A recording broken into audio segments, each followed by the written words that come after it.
জালিমের বিরুদ্ধে ইমানি চেতনা জাগ্রত হোক। যে দোকানে থাকবে কোক সে দোকান বয়কট হোক।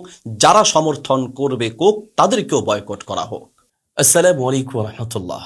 ওয়া তাআওয়ানু আলাল বিররি ওয়াত তাকওয়া ওয়া লা তাআওয়ানু আলাল ইসমি ওয়াল উদওয়ান। সূরা মাইদার 2 নং আয়াতে আল্লাহ তাআলা বলেন, নেকির কাজে একে অপরকে সহযোগিতা করো। কোনো অন্যায়, পাপ, সীমালঙ্ঘন বা শত্রুতার কাজে একে অপরকে সহযোগিতা করো না। একজন মুসলিম হিসেবে আপনি কখনোই কোনো জালিমকে আমরা সহযোগিতা করতে পারি না।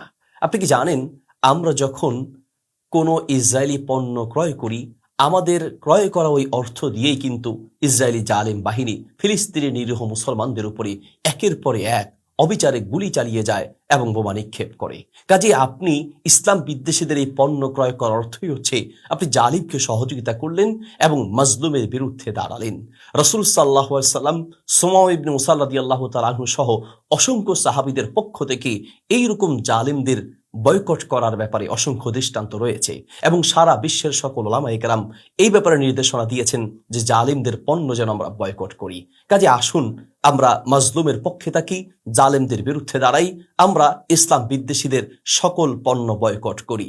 কোকাকোলা নামক ধোকাকোলা সহ ইসরায়েলি সকল পণ্য এবং ইসলাম বিদ্বেষী সকল পণ্য থেকে নিজেরা মুক্ত থাকি এবং অন্যকে মুক্ত রাখার জন্য উৎসাহ দিই।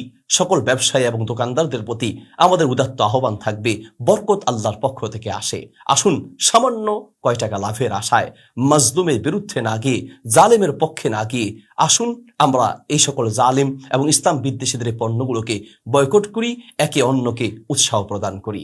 ইসলাম বিদ্বেষী পণ্য বয়কট করা আমাদের ইমানের দাবি। আসুন সমস্বরে বলি, জালিমের বিরুদ্ধে ইমানি চেতনা জাগ্রত হোক।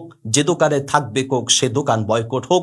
যারা সমর্থন করবে কোক তাদেরকেও বয়কট করা হোক।